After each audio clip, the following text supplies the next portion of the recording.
Hello, everyone. Happy Friday. My name is Jessa Tracy, and I work here with Digital School Technical Design College, and we're very happy to have you on BIM in Practice, a Turner Fleischer Perspective webinar today.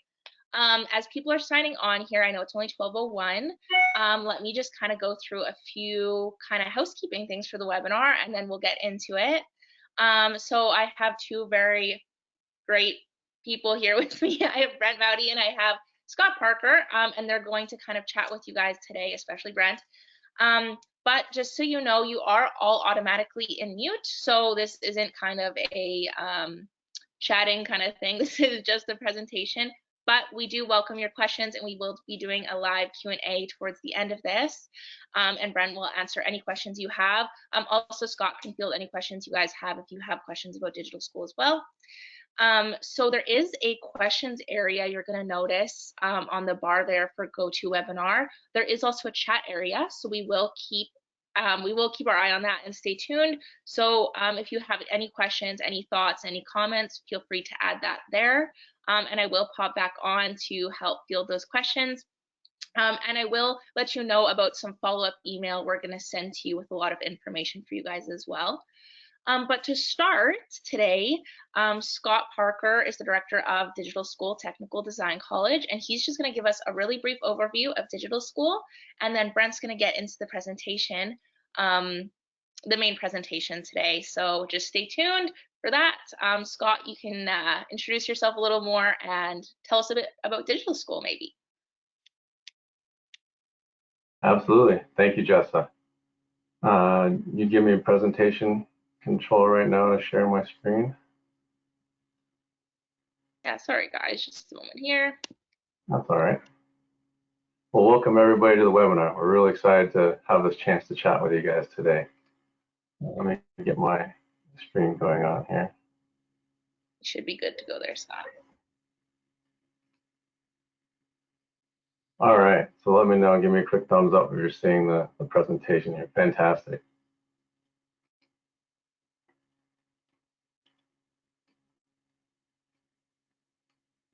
All right. Well, once again, thank you, Jessa, for introducing me and introducing Brent here in a moment.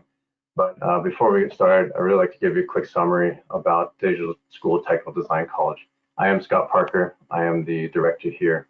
Thank you so much for joining us. The presentation is BIM in Practice, a Turner Fleischer Perspective, the first in a series of live webinars with amazing guest speakers and AEC relevant topics. So what is Digital School? Digital School is an innovative vocational post-secondary college that prepares students for careers and career advancement in the AEC manufacturing industries, where AEC stands for architecture, engineering, and construction.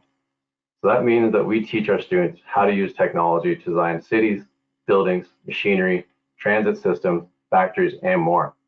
And then we prepare our students to work in architecture, engineering, and construction firms. And we even help those students find jobs in their field. So while in-person classroom engagement between students and instructors is fantastic, we've responded to the global circumstances and the general preference of our students by making all of our programs available completely online. We recognize the opportunity to help more people like you train for a career they love, from the comfort, convenience, flexibility, safety of their own homes. This means that e-training content, screen share demonstrations, and virtual support has completely replaced the need for traditional in-class instruction. We've taken our best classroom experience and found a way to bring it to you virtually so that you get all the benefits of traditional education, plus the opportunities and accelerated learning experience that comes through asynchronous education.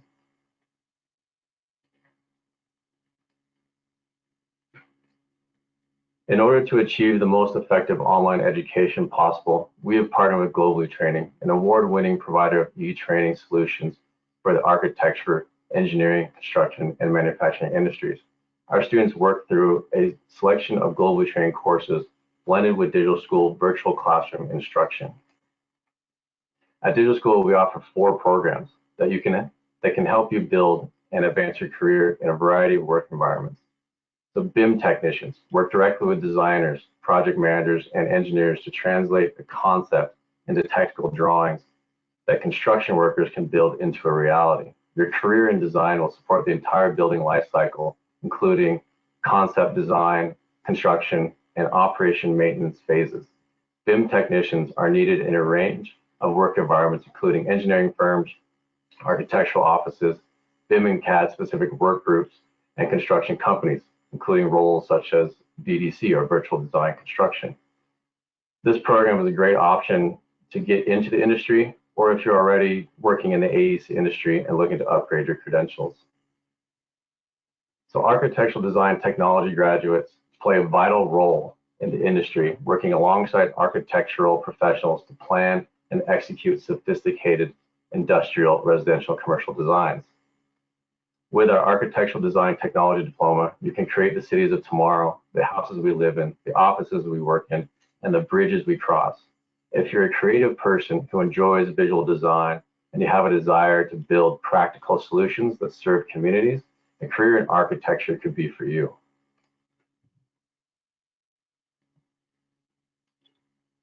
So designing the products, machines, buildings, and transit systems that humans rely on, engineering design technology graduates work with engineers and technologists to produce and analyze digital designs and to simulate and test machines, structures, and systems. Civil engineers, mechanical engineers, structural engineers, and professional architects rely on skilled technicians to help them produce and communicate design data in a range of work environments. This includes engineering firms, architectural offices, BIM and CAD specific work groups, home builders, and construction companies.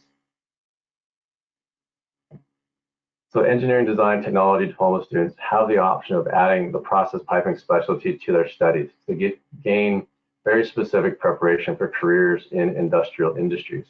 Engineering design technology graduates work directly with engineers and technologists on process design teams to produce and analyze digital designs and to simulate and test process plant equipment, pressure vessels, and pipelines. The specialty is a great choice if you desire to contribute to the energy industry or the agricultural processing industry as well. So while each of these programs can provide you with the skills, training you need for a career in architecture or engineering design, there are many additional benefits that make digital school a unique and beneficial place to complete your career training. These benefits include flexible start dates. It's never too late to enroll at digital school, which means you can start your journey to a brighter future right now. Comprehensive diploma programs. As you saw, all of our programs can be completed in 1 year, which means that you can begin building your career faster.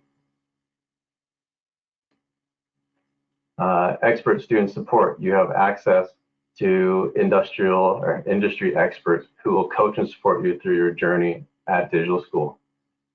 Job placement assistance. Your success is our success. So we have built networks with reputable employers in the AEC and manufacturing industries to help you find a job once you graduate. Industry certification. So digital school is an Autodesk training and certification center, meaning you'll be eligible for Autodesk certification as you complete your coursework. Additionally, all graduates of digital school are eligible for level 1 certification with CAN-BIM. Autodesk software. This stuff is expensive. As a digital school student, you can get your Autodesk software that professionals use for your personal devices for the entire time that you study with us. And as well, Microsoft Office 365 is included.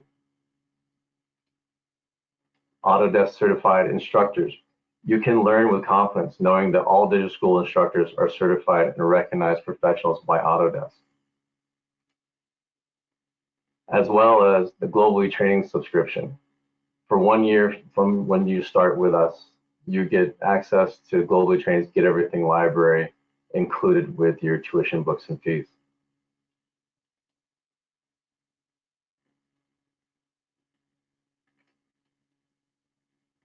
So I just want to finish off today's presentation by letting you know why there has never been a better time to enroll in digital school or suggest it to a friend. Firstly, for a limited time only, we're offering $500 to you for each and every referral that enrolls at Digital School before January 1st. So if you refer 2 people, that means $1,000, and so on and so forth. We can do the math. Next, we're thrilled to be introducing 2 new scholarship opportunities to enrolling students. We're offering $1,000 for those starting our 6-month program, which refers specifically to our BIM Technician program, and we're offering $1,500 to students starting any of our 12-month programs. This money can be used to help pay for the program, buy a computer, or whatever you need to get ready to work in the industry. Like the $500 referral program, these scholarships are limited time only, as the offer expires on January 1st of 2022. So if you're looking to take part in any of these promotions, now is the time to start. So that's it for a quick overview of Digital School Technical Design College. After today's presentation, you'll be receiving an email with the links to schedule a virtual meeting with an admissions advisor and discuss your career goals, interests, as well as our limited time scholarship opportunities. I just want to thank you again for joining us in today's webinar, and we at Digital School look forward to connecting with you either via a meeting or in one of our many more upcoming webinars. Thank you, Brent Mauti, for spending your time with us today to provide us this valuable information, and we look forward to your presentation. Thank you. Back to you, Jessa. Hello again, everyone. Sorry. Thank you so much for that, Scott. You can just take off your camera and head out. I'm just joking, but kind of not. So thank you for that and telling us more about Digital School today. Like I said, if you guys have any questions for Scott or any questions for any of us about Digital School, please let us know via the questions area. And Brent is going to go into his presentation. Just as a side note here before that, if you do have any questions or issues with your audio or visual or can't see the slides or anything, feel free to put it in the questions area or the chat, and I'll message you directly and we can get that all resolved. And we can just figure that out. So let me know, because we want you to be able to enjoy all the great information Brent's going to give us. So just as a quick introduction, Brent will talk more about this, but he is the CTO at Turner Fleischer, and he will go more into that today. So let me just make you the presenter, Brent, and then you can go ahead. Awesome. Thank you so much for having me, and it's amazing listening to everything Scott was presenting, how it's just incredibly relevant to the work that we do here at Turner Fleischer. So just verify everyone, you can see my PowerPoint, okay? We're good? Okay, Scott, I think you can speak. Are you able to see it? Yeah, I can see it, and I can speak as well as long as I unmute myself, but I won't. Yes, perfect. Okay, thank you so much. So a little bit more about myself. My name is Brent Mauti. I'm practicing architect in Ontario and Alberta. I have a CAN-BIM certified professional credential, a little bit of an alphabet by my name, so I'm a member of some various associations. I've been in the industry 20 years. I've worked all over the globe. So practicing the building information modeling process, weaving it into the digitization of the architectural practice, experience on projects like the London 2012 Olympics, where I spent about 3 years of my life on and off and on. Masdar City, which is a carbon neutral city built outside of Abu Dhabi, Panama Canal widening, but done work in Australia, Singapore, everywhere across the US, and of course, here in Canada. So from the largest scale to the smallest, I've done a pump house that was 5 meter by 5 meter. So no matter the size, no matter the scale, this can be done. So a little bit about Turner Fleischer. I've been here for 2 years. We are an architectural practice located in Ontario with a small satellite office in Halifax, 47 years, around 203 professionals. This pandemic, this last 20 months, has actually allowed us to take what was a singular studio in Midtown Toronto and expand collaboratively to become 200 plus individual studios, empowering us to bring hybrid working to fruition and being able to still bring the quality of work, the level of technological engagement, and the ability to deliver to our clients. What's our work? We span various sectors, so high-rise residential, which include residential and mixed use, industrial projects, warehousing, retail projects that include grocery stores and various other commercial-based entities, some hospitality projects.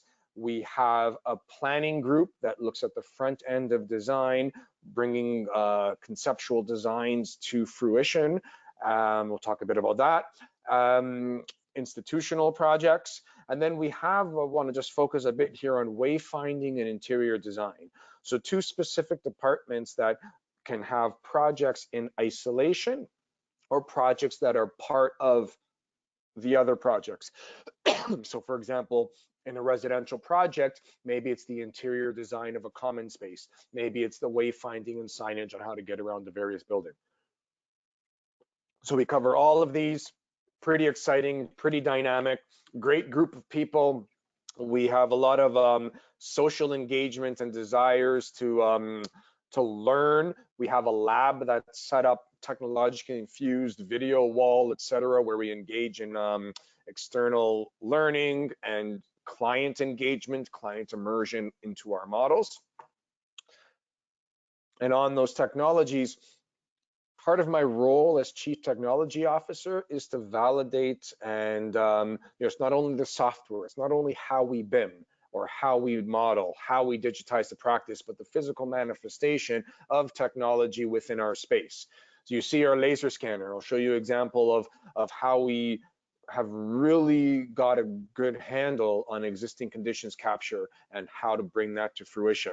This is our lab, and when we can set it up in various ways, but to be able to immerse our clients, you can't see, but there's all the VR set up in the ceiling that give us a space to allow them to be in the goggles, others in the room, visualizing, understanding, and being engaging.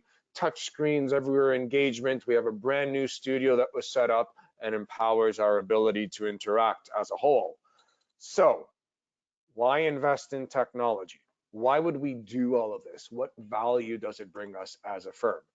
Well, the first answer is we kind of have no choice.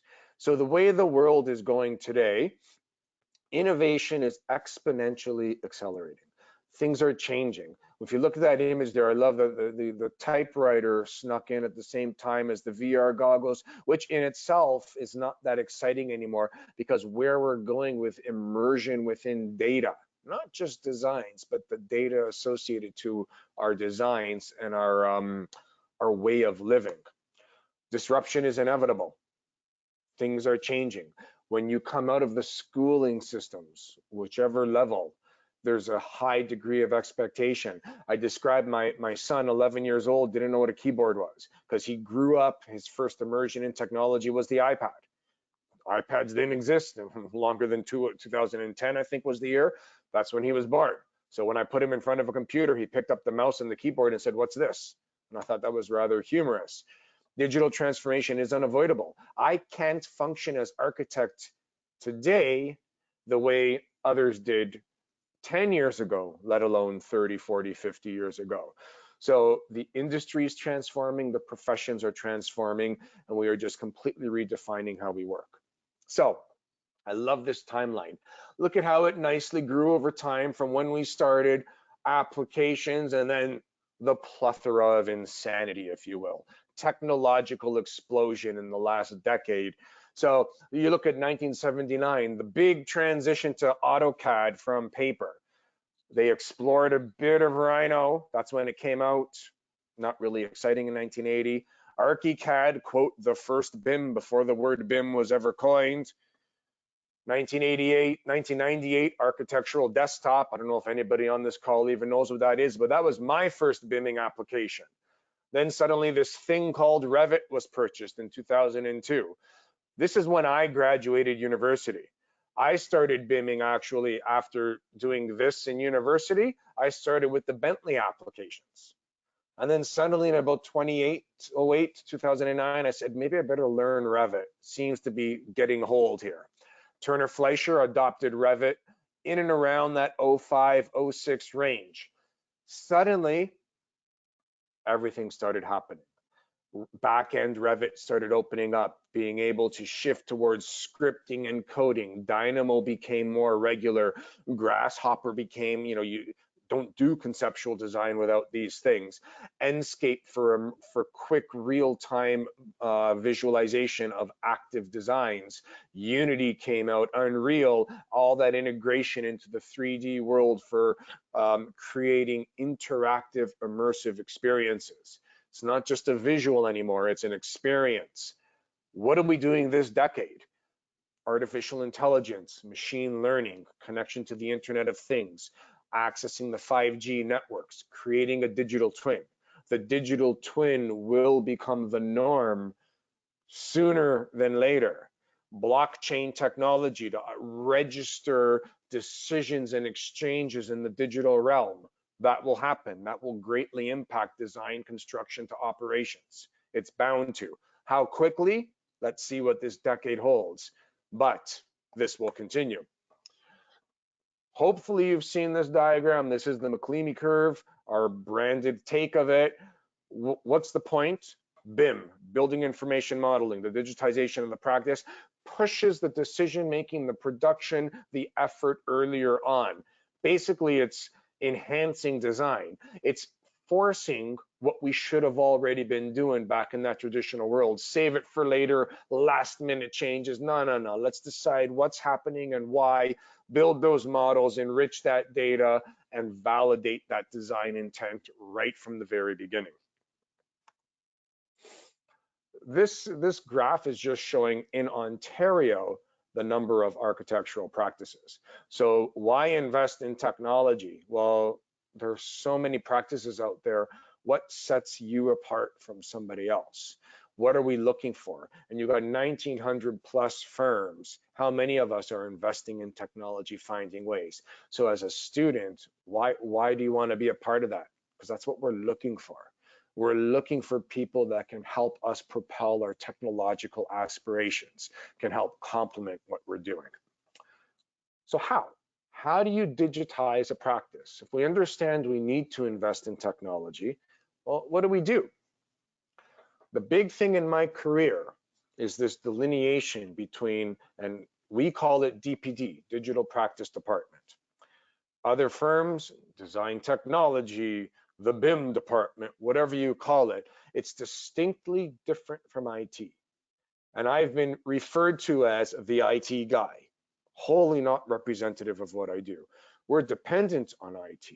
I need internet, I need servers, I need all the good stuff that IT does. And I just need to take for granted that it's there and it works.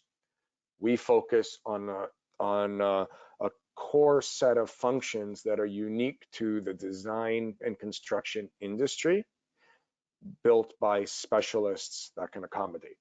So digital practice. So what did Turner Fleischer do? Back in 2006, saw Revit, realized that that would be impactful and that this entire BIM process would transform how we work. So first it was, well, let's learn what this software is. There's a lot to it, etc. Quite a time difference there.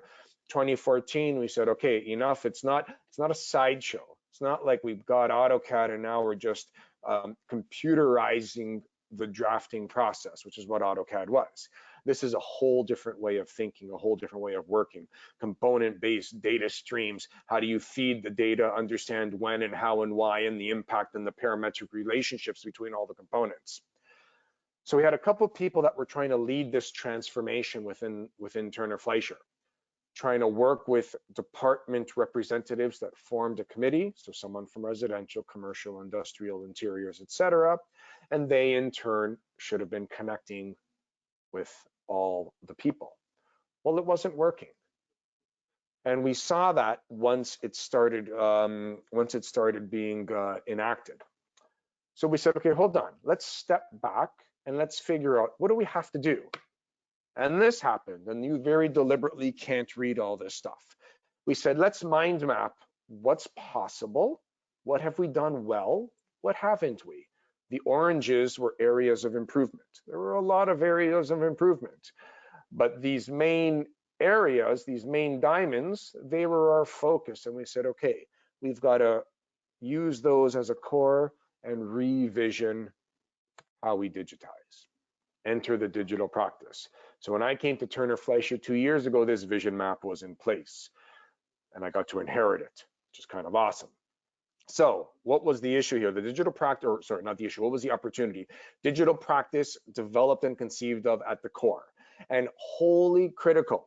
It doesn't, you cannot transform a practice if you don't have the buy-in from leadership to staff. Now, I'm not going to say it's the perfect world, it's all utopic, but the structure is in place to garner that buy-in. And if you're wondering what is Newton, Newton is our name of our knowledge management system. Knowledge architecture created a platform called Synthesis that sits on top of SharePoint. That's a lot of words. We branded it as Newton. So internally, that's what it is. And that's where we go to get all of our knowledge. So this map, digital practice, is the core with 4 primary pillars or functions. Outreach, like what I'm doing right now. I speak at conferences, I speak at schools, I engage with academia, engage in the community. And I will do this whenever asked. It's awesome, I like it. We provide training. So you come to Turner Fleischer, we onboard you. What are the critical things you need to know? You're bringing in your knowledge. What are the Turner Fleischer specifics? And how do we start you off on your career within the firm? We have an academy where every semester we have a collection of courses that are available for everyone to take. You get certified training hours with various associations, including CanBIM, architecture, engineering associations, etc. So that all works great. And then the on-demand learning is unique because every individual is unique. So we work, we discuss, we build, we make it happen. We influence the practice. So we're digitizing the practice. So we need to understand the practice. I'm an architect. I don't know how we all work all the time, but I know how we work. I know how projects go through the phases of design into construction.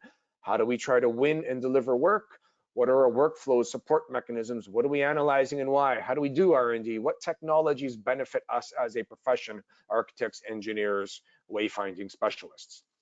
And then we have incubators. And basically we're all going to do work. We've got to win work, deliver work, be awesome at it, but we all have ideas. How do I put my arms around everybody with ideas and give them a hand to actually express them and then press it forward? So everybody in the studio can play a part in some form of R&D that can then be basically scoped, purpose fit, potentially built, woven into our fabric and deployed. This is my team as it stands today. Nobody needs to know all our names. I just want you to see the functions. We have a CTO, a data specialist. We have a software developer. No architecture background, computer science. Basically, it's, hey, if the applications don't do something, hey, software developer, can you build it? And boy, oh boy, he can build it. I've got my BIM leads, content creators, specialists for laser scanning and 3D printing. And my most recent hire is a computational designer. She's awesome. Visual scripting specialist. She can make grasshopper dance. And we're looking for a visualization specialist to take our visuals to the next level. So just keeping an eye on the time as we're going forward.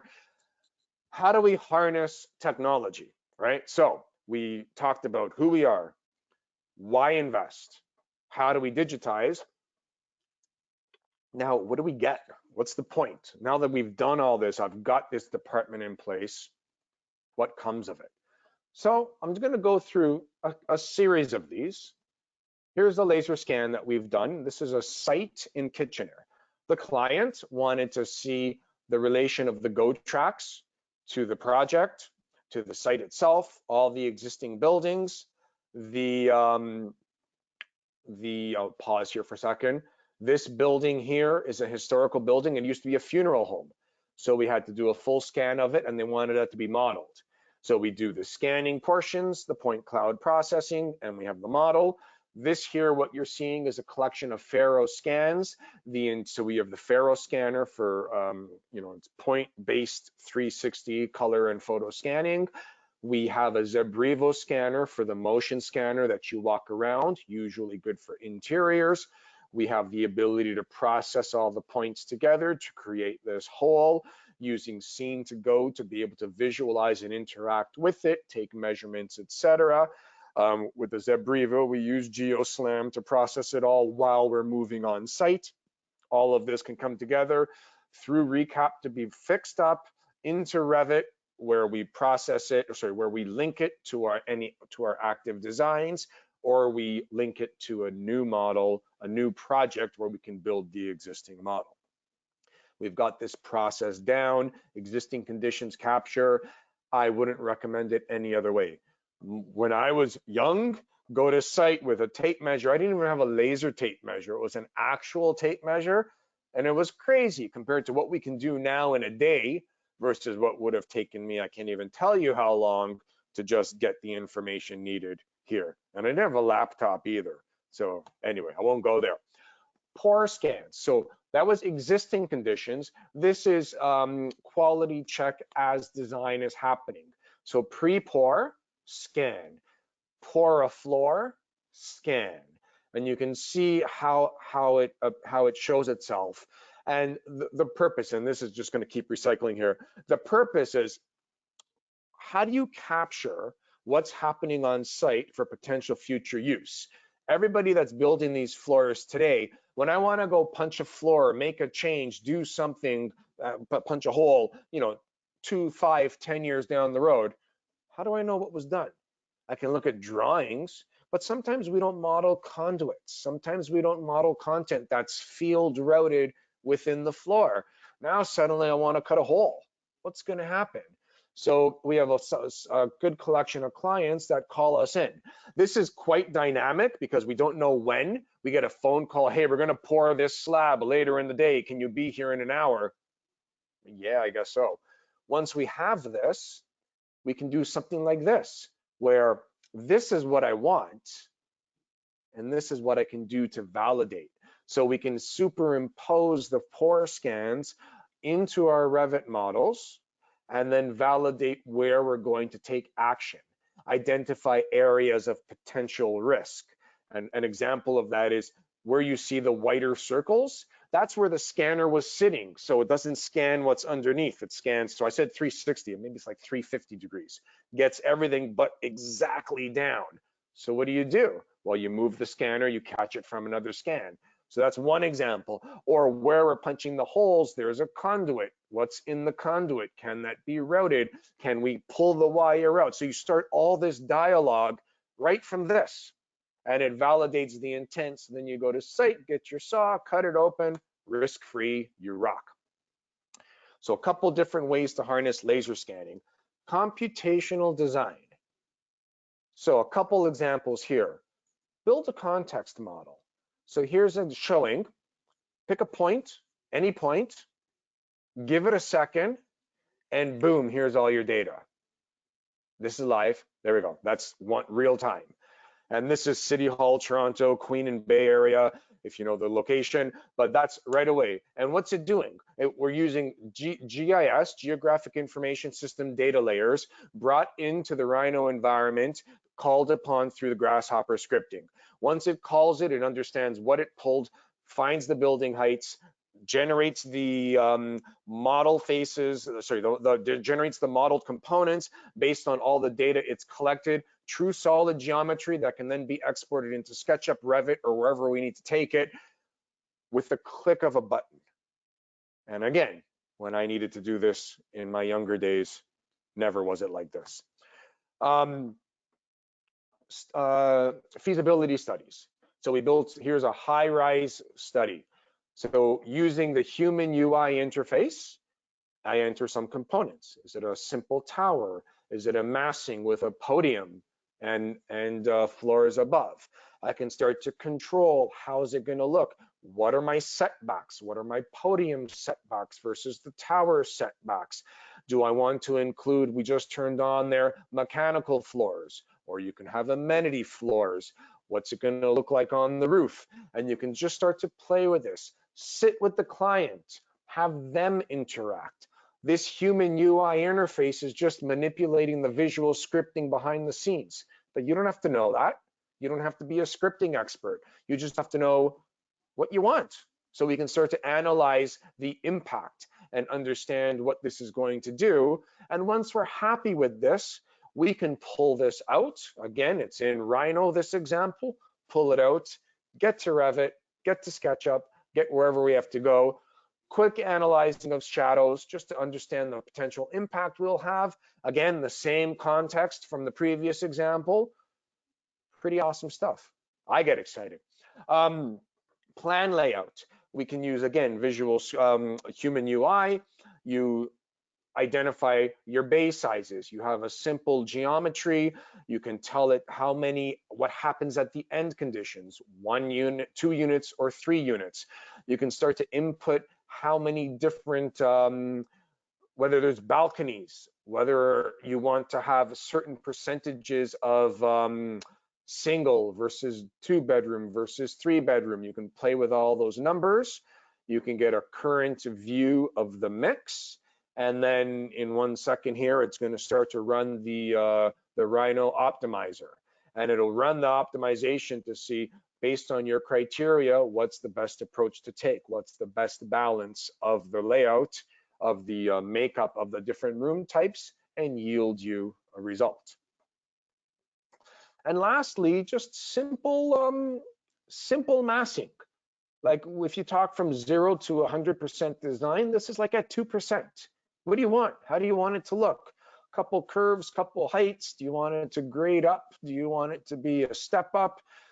You know, some fundamental design decisions that, you know, you don't really want to be playing with this much more beyond 5% design. Or how will you do it? How will you make it? How will you actually be effective and efficient in your work? So this was one of the first scripts that Turner Fleischer played with. Visualization. So this term, I've used this for years. We're hiring for a visualization specialist. Have a look, LinkedIn, Turner Fleischer, jobs, Viz specialist, if you've got capabilities. How do you portray an experience? So this example here, this is Enscape on Revit. So the buildings done in Revit, that's our BIM authoring tool. That's the one we use. Enscape Taxon takes the models as you're developing them throughout the project. That's what's exciting about Enscape. It brings the visual while you're designing. Everything around is built, so we have a separate Viz model for all the site context, entourage, etc. Enscape provides a whole host of possibilities for Viz. Gets us to a good extent, so you can get live visuals while you're modeling, push them to goggles for VR if desired. Pretty good setup. There's only so much you can do. Like there's a limit to Enscape though, which is why we're looking for a Viz specialist to go to that next level. But for what you see here, pretty awesome once you have a setup done in Enscape that it ties to your design. Still renderings.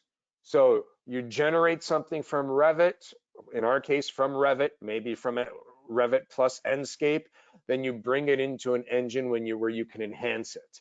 So we have some that use Lumion, Max plus V-Ray, in my past, Unreal and Unity to build interactive. But here's where you do a host of potential post-processing. So you take a snapshot of design at a certain point along the project lifecycle, enhance it, artistic, what do you want to show? How do you want to show it? Day versus night. And for me, I love nighttime shots like this Nobu hotel at night. Phenomenal the way that looks there. But what are you trying to portray? The context, etc. This here is using Ulio. 360-degree hotspots that are generated outside of the model. So you can push this to your VR goggles, and in the goggles you can hop around, you can use your device as well, and this is just allowing for more like a game-like interface. You can control it, you can do it. This is obviously a video because what we've discovered, and when I present, I'm like, yeah, I could jump to this live. You know, you get the potential chaos during presentations, but you also get your stakeholders. Some of them aren't comfortable. So some of them might say, no, I don't want to drive it. Just you drive it for me.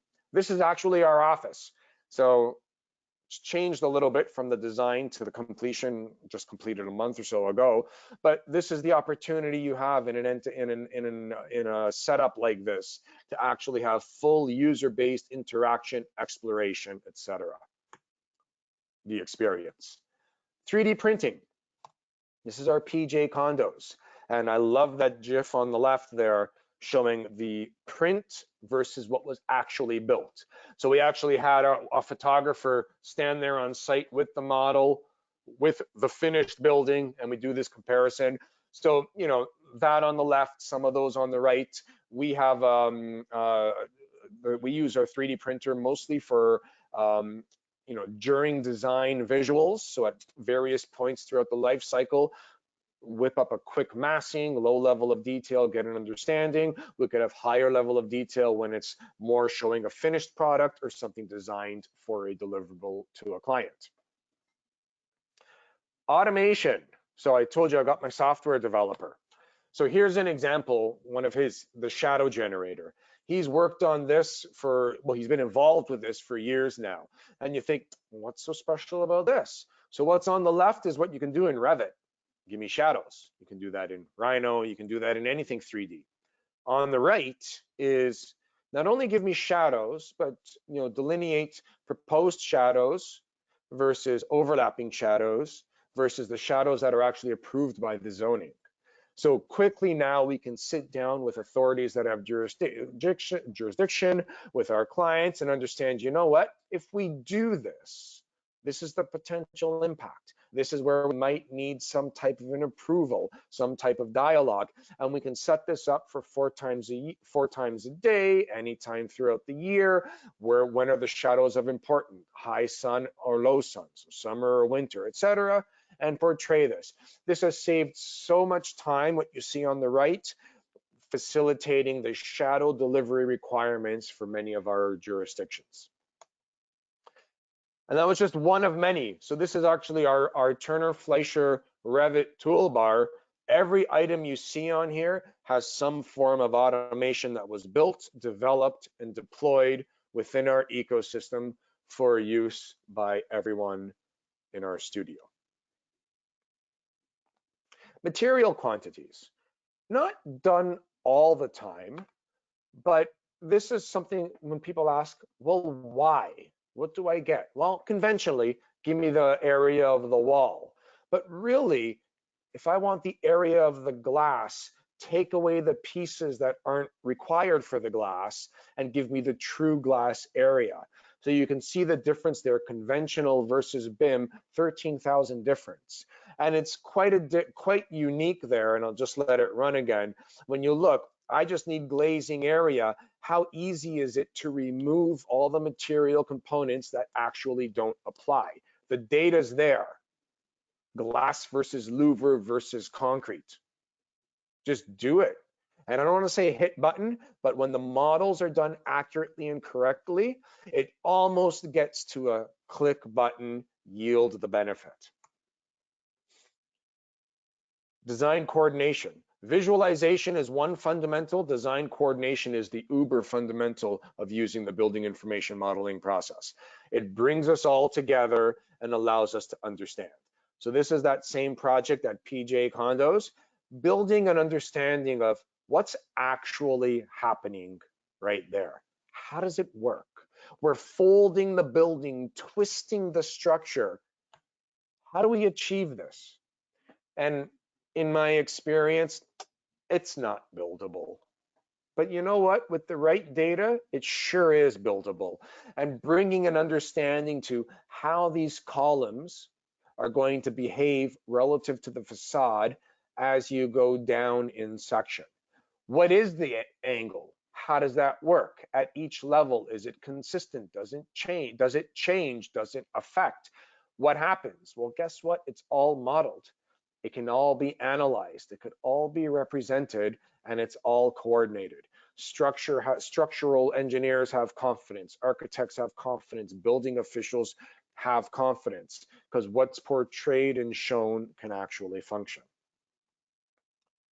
Another example, there were rakers that were involved, and the contractor, usually that's beyond the design scope, but the contractor said, hey, here's how we're going to support the adjacent site.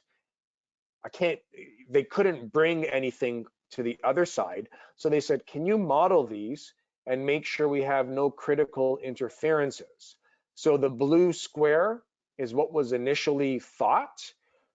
The hatched rectangle, is what actually is going to happen. So we found actual differentials between where we thought they were going to be and where, based on the design, they actually end up. And we were able to identify potential areas of conflict, like right there, and address accordingly. So we had to make sure that these could be installed, not interfere with the building design, could be removed when no longer required, and while being removed, not interfere or cause any sort of collapse. Very critical item here, very doable, very, quote, easy in the world of building information modeling. Another example with a different project here is understanding the flight paths. So there was a restriction in our area that where the flight paths for the airplanes in the vicinity of the airport had to stay free. So they had to stay free not only by the building design, but also by the placement of the cranes. So being able to include in our model what this plane of the maximum barrier is, we're able to ensure that the building design and construction logistics could account for this flight path right through the entire life cycle of the project from start to finish. And look, when you look at that, modeling a plane is not that complicated, but it was there forever to be represented. Multidiscipline, architecture, structure, mechanical, electrical, interiors, we all come together. This was our Nobu project. This is how it works. We've got the tools in place. If you use Revit, that's how it works. ArchiCAD, Vectorworks, Bentley's Open Building, Allplan, BrizCAD. I don't care what your flavor of BIM authoring tool is. This is the concept. I've been on projects where we had multiple tools. So imagine architecture is Revit, structural is Bentley, mechanical is ArchiCAD, and electrical is Allplan. Totally doable. Not the best way to do it, but totally doable. So this is how we come together. This is how we conceive of our projects. We're bringing things together in a whole, coordinating, understanding, cloud-hosted environments. Revit plus BIM 360 is a dream, right? Why would I want to work any other way than live with all my consultants as if we were all under one roof? That's the power of the cloud, empowered by 5G connectivity, bringing us all together, real-time data anytime we want it. This is what I want to see as an architect. I want to understand it. I want to know that this can work. I want to know there's no issues and interferences between electrical and structural and HVAC, and I don't want a duct or a column in front of my window. I don't want a duct going through a beam. It's all got to be coordinated, and it's all, the technology is there to make that happen. And lastly, digital twin. I'm pretty passionate about this, and I don't want to say this is the new buzzword, but my goodness, if you go on LinkedIn, everybody's doing a digital twin. And I'm not going to give you a definition of digital twin, as I have a LinkedIn colleague that has said this very nicely. There is no definition. You've got to sit with your stakeholder and define what you want. How do you make a digital twin? I've got a virtual representation, I've got a whole bunch of data, and I've got a stakeholder. All that stuff has to come together. So here's an example of one we did for a grocery store. And what is it? Well, they have assets that are important to them as a grocery store, lights, display cases, freezers, fridges, etc. All of that has data. So if I select any one of these items, I want to know how many are there? What do they look like? So give me where they are, their appearance. So this could be on the right, this could be my Revit model, a point cloud, intelligent imagery. It could be something. I get it. Where's all my info about it? The compressor breaks on the freezer. I should be able to click a button, get my data, order the replacement, and have it flown in by a drone if it was something urgent, and have it there within hours. That would be the perfect world. So this stuff is coming. This is where this decade, when clients and stakeholders become more and more aware of what the possibilities are, why wouldn't they want this? Does this cost more? Doesn't have to, right? We're using digital data to complement and propel our profession as architects and engineers. Contractors do that to make them more efficient during construction. As an owner, well, gee, give me all that data and let me do something with it. Yeah, there may be an effort to understand what can be done, but a lot of owner entities are hiring people like all of us to help propel them along. With that, that's not bad. I did left about 10 minutes for questions. Questions or comments? I'm open for whatever you can throw at me. I'm back. Hello, hello. Hello. We have some great questions. Also, Scott, we have some great questions for you. Like I was just throwing in the chat, you guys, if you have any, you still have a few minutes to throw them in. And any that we don't get to in these next few minutes, we can follow up with you via email, which is great. So yeah, throw those in there and we'll just go through them one by one here. We have some hellos. We have someone named Elena. This one's for you, Scott. It's kind of a digital school question. And this might be maybe a follow-up for you, Elena. But Scott, you can maybe give her a bit of an overview. She's wanting to know more about the instructors at digital school and their credentials. So maybe you could just speak to that a little bit and speak about some of our instructors. Yeah, well, absolutely. I mean, as I begin, I don't want to take away time from questions for Brent and everything too, that we can take this one offline and chat more about it. I mean, quick, high level, our instructors are ACI certified, Autodesk certified instructors. They're Autodesk professionals themselves, architects and work in the industry. So that's the quick start of it. But let's save some more time for questions for Brent. Yeah. For sure. Just as a side note, Brent, I saw this come in when you were talking about some of the old technologies. Perry was just saying they recognize all the old technologies and it makes them feel so old. That's awesome. Which was kind of fun to see. Just really quick, are scans only done in point clouds or can they be converted into vector smart objects? Both. So usually it depends on your scanner and then how you process.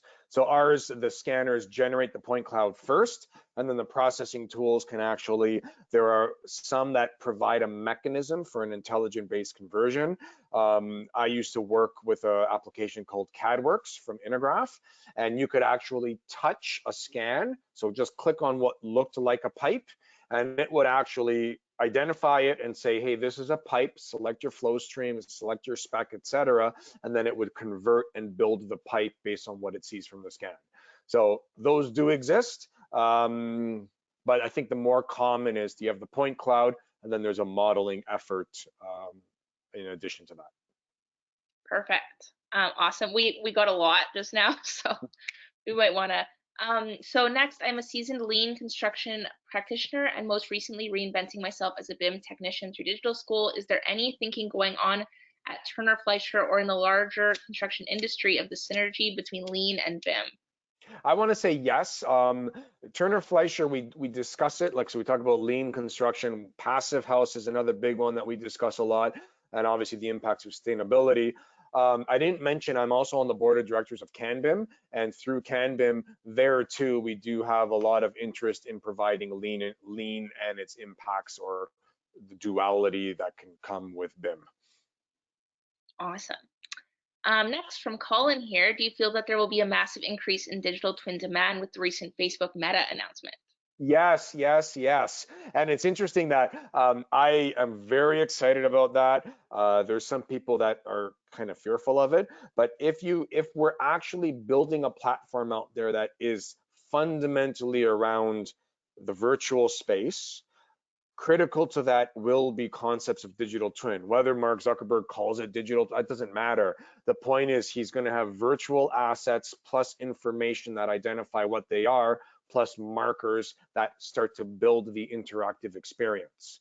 That is a digital twin, right? Now, how that experience is catered to the individual stakeholders is interesting. I look forward to that.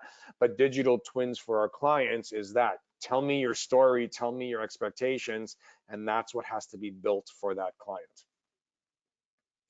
Perfect. Next from Loris here is how much of civil design does those programs cover? How much of this?